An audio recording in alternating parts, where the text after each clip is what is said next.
For this video, we are going to go over a few word problems in relation to z-scores, and these are going to be a little bit more complicated than the just the basics. So let's go ahead and get started. On a normal distribution of English test scores with a mean of 510 and standard deviation of 72, find the t-score and percentile for a raw score of 610. Okay, so what are we looking for? First off, we're looking for the t-score. We also need a percentile, so I'm just going to make percentile. That's my abbreviation. There we go. Okay, so that's what we need. What do we have? We have a mean of 510.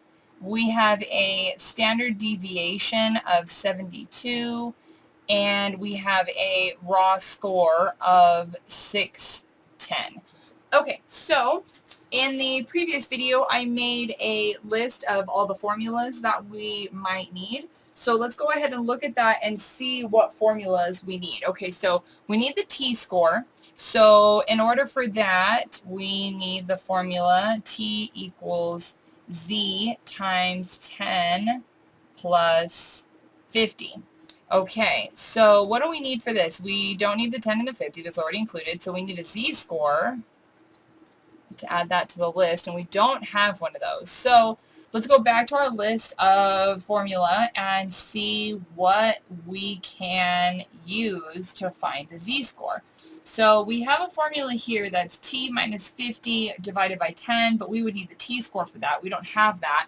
So we have another one up here that's the x minus m over the standard deviation, and we have all of that right here. We have the x, we have the mean, we have the standard deviation. So that's going to be the second formula that we need. So that'll be x minus m divided by the standard deviation. Okay, so I think that is all that we're going to need. So let's go ahead and get started. So first we're going to need to find that z-score. So z equals, the x is 610 minus the mean of 510 divided by the standard deviation of 72. So 610 minus 510 is 100, divided by 72 is going to give us 1.3888, and that just keeps repeating. So we need to round this. So then our final answer will be z equals 1.39. Okay, so we'll go ahead and write that over here, 1.39. Okay, now we can use that to figure out our t-score. So our t-score is going to be 1.39 times 10 plus 50. So 1.39 times 10 is 13.9 plus 50 is going to give us 63.9. So our t is going to be 63.9. Okay, so we can go ahead and put that in here, 63.9. Okay, so now how do we find the percentile? Well, what we're going to do is we're going to pull out that conversion table, and we're going to look at our z-score here. So our z-score is 1.39. So let's find the z-score that corresponds closest to that 1.39, and then we'll look and see what percentile is closest to that. So if you look over here, if we start at the 100th percentile and go up between the 91st and 92nd, from the 91st percentile we have 1.34, and the 92nd percentile we have 1.41 for our z-scores. So the 1.41 is closer to the calculated z-score of 1.39, so we're going to use the 92nd percentile as our answer to that.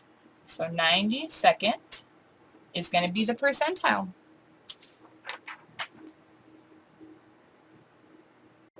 Okay, next problem. On a normal distribution of SAT scores with a mean of 490 and standard deviation of 83, find the SAT score with a t-score of 32. Okay, first off, what are we looking for? This is what we're looking for. Find the SAT score. So that is a raw score. So we are looking for X. Okay, so what other information do we have? We have a mean of 490. We have a standard deviation of 83. And we have a t-score of 32. Okay, let's go ahead and pull out our formula and see what we can get. Okay, so we have our formula for x right here. So we have x equals z times the standard deviation plus the mean. Okay, so we don't have a z-score, so we're going to go ahead and write that on the list. We need one of those. We do have the standard deviation and we have the mean. So let's see if there's any formula that we can use in order to find this missing piece, the z-score here. So we've got this here that has the x minus m over the standard deviation, but we don't have the raw score. We need the raw score. So let's go ahead and use this formula down here. So that'll be z equals t minus 50 over 10. Okay, so that should give us most of what we need. So let's go ahead and get started on that. So we have a t-score of 32, and it'll be minus 50 over 10. Okay, so when we calculate that out, that'll give us a negative 18 over 10. Divide that, and it will be negative 1.8 for our t-score. I mean, not our t-score, sorry about that. JK, for our z-score. Z-score, there we go. So our z-score is a negative 1.8. Okay, now we can plug that into this formula here. So x equals our z-score of negative 1.8 times our standard deviation of 83 plus our mean of 490. Okay, so we're going to go ahead and do these two first. So negative 1.8 times 83 is going to give us negative 149.4 plus 490. Okay, and we're going to go ahead and calculate that out. That's going to give us 340.6. So our final answer is x equals 340.6. So the raw score that we were looking for is 340.6. Last problem. A score that falls at the first quartile must receive a z-score of blank and a t-score of blank.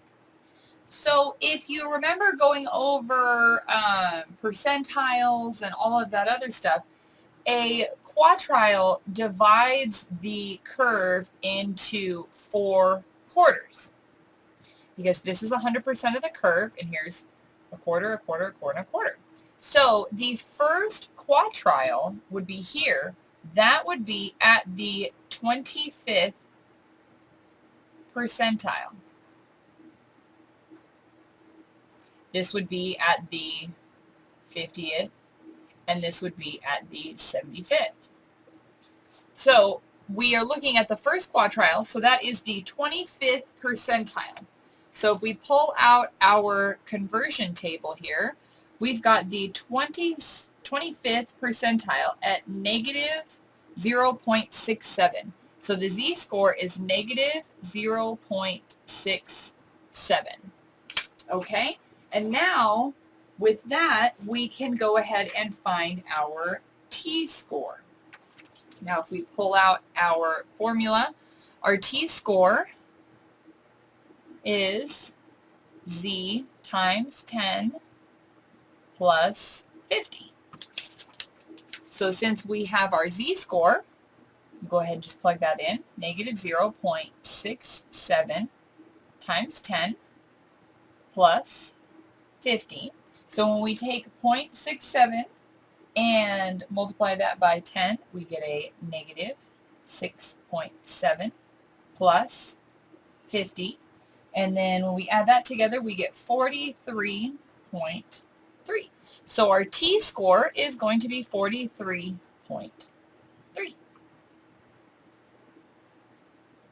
There we go.